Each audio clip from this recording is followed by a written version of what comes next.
Bonjour et bienvenue dans ce nouvel épisode de Mon avocat, ma famille et moi, le podcast qui parle famille, enfants, séparation et surtout émotions. Dans cet épisode, nous allons aborder la question de la contribution aux charges du mariage. Mais pour débuter, définissons ce que sont les charges du mariage. Le principe de la contribution aux charges du mariage est un des principes majeurs qui s'applique aux époux. Les charges du mariage font référence aux dettes entraînées par le train de vie du couple et l'éducation des enfants. Cela peut inclure les dépenses liées au logement, à l'éducation des enfants, à la nourriture, aux soins de santé, aux factures et aux autres dépenses courantes. Les charges du mariage sont généralement supportées conjointement par les deux époux, en fonction de leurs revenus et de leurs capacités financières. La plupart du temps, peu de questions se posent pendant la vie commune. Chacun met au pot commun, et il est courant que, quel que soit leur régime matrimonial, les époux fonctionnent comme s'ils étaient en communauté de biens. La plupart du temps, les choses se compliquent au moment de la rupture et pendant la procédure de divorce, notamment quand le couple se sépare et doit assumer 2 logements. Très vite va se poser la question de qui paye quoi. En effet, lorsque le couple se sépare, les charges du mariage sont pour certaines multipliées par 2, alors même que le couple conserve le même niveau de revenus et que les rancœurs peuvent compliquer la situation. Il y a donc lieu de se poser la question de qui paye quoi. Interrogeons-nous d'abord sur la question du domicile conjugal. Il est important de distinguer selon que le domicile conjugal est une location ou si les époux ou l'un d'entre eux en est propriétaire et doivent donc à ce titre supporter la charge d'un emprunt immobilier. Dans le cadre d'une location, les 2 époux restent tenus solidairement du règlement du loyer. Pour autant, il arrive régulièrement que l'un des époux reste au domicile et que l'autre prenne un nouveau logement et soit donc contraint de régler un nouveau loyer. Habituellement, lors de la première audience devant le juge, qui est l'audience d'orientation et sur mesure provisoire, les époux vont demander au juge de fixer les mesures provisoires. Ce sont les mesures qui vont s'appliquer pendant toute la procédure de divorce. Elles pourront être modifiées en cours de procédure si un élément nouveau apparaît, par exemple une perte d'emploi. Le juge va alors attribuer la jouissance du domicile conjugal à l'un des époux. Dans le cadre d'une location, le plus souvent, la jouissance du domicile conjugal entraîne la prise en charge du loyer et des charges liées au domicile, l'eau, l'électricité, l'assurance, par l'époux qui bénéficie de la jouissance du logement, sauf si ce dernier n'a pas les ressources financières lui permettant d'assumer cette charge. Dans ce cas, la prise en charge du loyer peut être faite par l'autre époux au titre du devoir de secours.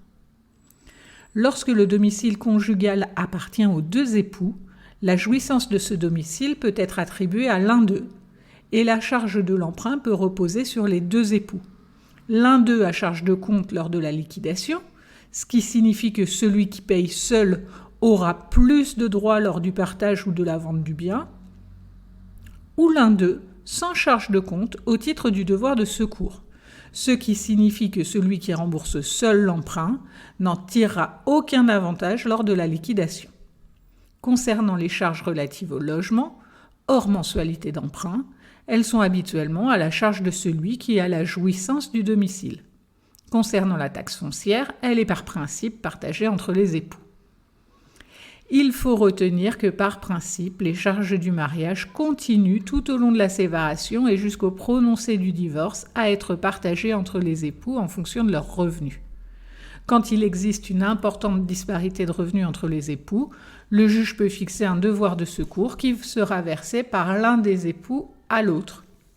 Le devoir de secours peut prendre la forme d'une somme d'argent. On peut alors faire le parallèle avec la pension alimentaire versée aux enfants. Cette somme d'argent versée mensuellement a pour but de compenser la disparité entre les ressources des époux le temps de la procédure de divorce. Elle prendra ensuite la forme d'une prestation compensatoire au prononcé du divorce. Le devoir de secours peut aussi être versé en nature. Elle prend alors la forme d'un avantage. Par exemple, quand les époux sont propriétaires du domicile conjugal, la jouissance du domicile conjugal dans le cadre des mesures provisoires est attribuée à un des époux. Cette jouissance est par principe à titre onéreux, c'est-à-dire que celui qui occupe à titre exclusif le logement qui est la propriété des deux époux sera redevable, lors de la liquidation, d'une indemnité d'occupation. C'est une sorte de loyer. Le juge peut décider que cette jouissance sera à titre gratuit, donc sans indemnité d'occupation, au titre du devoir de secours. L'époux disposera donc du logement commun, sans avoir à dédommager son époux lors de la liquidation. Le devoir de secours peut aussi prendre la forme d'une prise en charge totale d'un ou plusieurs emprunts, pas uniquement celui relatif au domicile conjugal, sans que cela augmente les droits de celui qui règle seul les mensualités lors de la liquidation. Si vous souhaitez en apprendre plus sur le devoir de secours, je vous invite à écouter l'épisode 1 de la saison 2 du podcast qui est consacré à ce thème. Dans la contribution aux charges du mariage, il y a également les frais relatifs aux enfants. Les charges du mariage, ce sont aussi les charges relatives aux enfants, frais de scolarité, de licence sportive, d'habillement, d'alimentation. Ces charges doivent être partagées entre les parents en fonction de leurs revenus et des modalités de résidence et de droit de visite et d'hébergement de l'autre parent.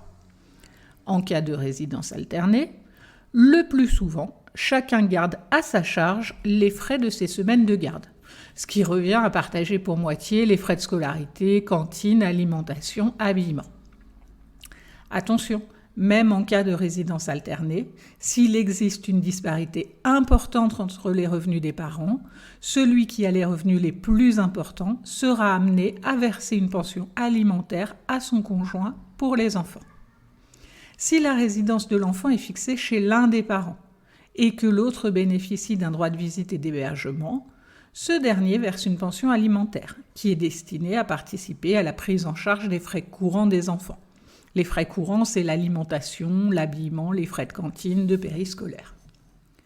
Si vous voulez en savoir plus sur cette question, je vous invite à écouter l'épisode 9 de la saison 1 du podcast qui est dédié à la pension alimentaire.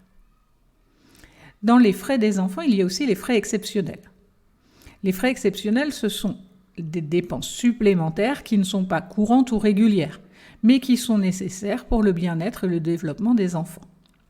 Ces dépenses peuvent varier en fonction des besoins spécifiques de chaque enfant et des circonstances particulières de la séparation. Je vous donne quelques exemples de frais exceptionnels.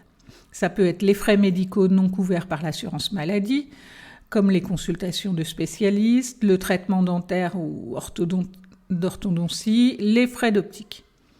Ça peut être les frais de scolarité supplémentaires liés à des activités extrascolaires, des cours de soutien ou des frais de matériel éducatif. Il peut aussi s'agir des frais liés aux activités sportives, culturelles ou artistiques dans lesquelles l'enfant est engagé. Les frais exceptionnels sont partagés entre les parents par moitié ou selon d'autres modalités. Par exemple, en fonction des revenus des parents, ce peut être 2/3 pour l'un et 1/3 pour l'autre. Il est recommandé de tenir un suivi précis des dépenses exceptionnelles engagées pour les enfants, en conservant les reçus et en les partageant avec l'autre parent. Cela permet de faciliter le partage équitable des coûts et de garantir que les besoins des enfants sont bien pris en compte. Attention, il faut noter que les frais exceptionnels ne sont partagés que s'ils ont été décidés d'un commun accord avant l'engagement de la dépense. Sinon, ils seront à la charge de celui qui a engagé la dépense sans avoir préalablement recueilli l'accord de l'autre parent. Mais alors, quand se termine l'obligation de contribution aux charges du mariage ?